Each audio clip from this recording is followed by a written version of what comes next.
to another Music Maker guitar video. Josh here as always at your service. Today I'm playing my Gibson 335. Honestly, my friends all played 335s over the weekend. I got jealous. I had to come home and play mine. But anyways, it's Wednesday. I am playing with the Lekato, I don't know how to say it, whatever. Wireless, it's WS80 system. I really like it, at least for around the house. I'm still toying around playing with the band. We have 3 of them in the band, and it has 4 bands on it, so supposedly we can all use them together. But I'm waiting on everybody to actually all bring them and have them in the same place at the same time. That's still not happened yet. So once it does, I'll give like a full, hey, you can take these out and do them live. I've ripped them out a couple of times because there have been various things on the gig that I'm like, I'm not sure I want to have this variable out there right now. But that said, around the house, it's really nice to just like, hey, like there's no cable here, nothing for the cat to chew on, at least while it's attached to the guitar. You know, it's just convenient, you know. So that said, I kind of skipped Technique Tuesday yesterday. I got kind of busy doing some stuff. But I figured we'd just postpone it today, do Wednesday. And today is, I actually have a few students that are doing stuff like this. So I just figured I'd come and talk about it. Real book. One of the best things you can do for your playing is just like learn tunes. And man, I've been reading the real book for like since I was like 16 years old. You know, and you just can never get through everything on a full, deep level. I think there's just so much. Now, you can get really good at doing things, so I'm at the point where I can sight read a lot of the stuff that's not like crazy, insane, non-diatonic changes, the stuff that's not Joy Spring. You know, that I have no problem with that kind of stuff. But you know, there's every once in a while, there's a day that I want to bust Joy Spring out and go like, all right, let's hit the shed. Let's get this thing together. Let's hit that Donnelly. Let's hit that and actually get these lines together, you know. So that said, that's my music technique recommendation for this week.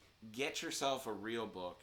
And even if you don't know how to read music, it's worth looking into what are the chord changes, how do I play through these things, how can I navigate. Even if you're kind of starting with like bar chords and, you know, basic 7th chords, just trying to figure out like hey, so I'll give you all of these right here. These are all in my packet on my website too, so go there, musicmakerlessons.com. Just enter in your email address and I'll email it to you. But there's 2 shapes basically for major, right? There's E bass, A bass, or that, right? And then you can change like one of those notes, right? Say make that into a dominant 7. So like major 7, that's like 5 on the E string, 6 on the D, 6 on the G, right? Major 7. Then flat to 7, you get a 7 chord. So that's A major 7. This would be A7. And then this would be A minor 7. This is a shell. There's no 5th in any of these, right? Yeah. Right? Now these 3 cover any kinds of like major 7 chords, even with like sharp 11s and stuff on them, because you're not playing anything. Right? This, you can always add this. Right? And especially if that's in the melody or something, you know, that can come later, you know what I mean? But it's always good to start navigating through these things, you know, just pick up a book and start seeing if you can comp through, you know? So major 7, minor 7, right? And, I'm sorry, dominant 7, and then we got minor 7. And if you want to get really fancy with it, you can even figure out minor with major 7, right? So major is 5, 6, 6. Dominant is going to be 5, 5, 6, right? Minor 7 is going to be 5, 5, 5. All right, that's your E bass ones. right? And then you can even, I'll do that minor major 7-1, even though that's not in my packet. At least not in jazz shell form. Right? 5, 6, 5, right? Then you can do the same thing, right? That's like kind of most people's major 7 chord that they know. But you can take the 5th out. Take that note out. That still sounds like a major 7 chord, yeah? Yeah, so it's 5, 6, 7. That's A string as the bass note, and then major 7, major 3rd, right? Then you can go dominant 7 or D7, and then D minor 7, D minor major 7. But it's the same concept, right? Major 7, you're just flatting the 7.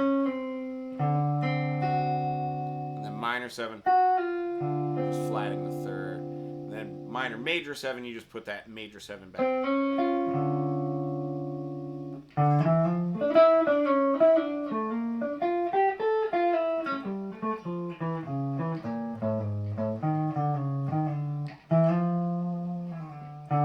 Alright?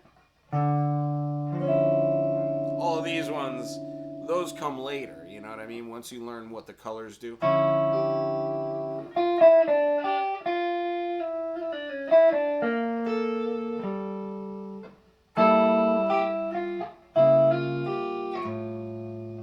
All of that other colorful stuff. That can come later when you learn how to play melodies and chords at the same time and stuff.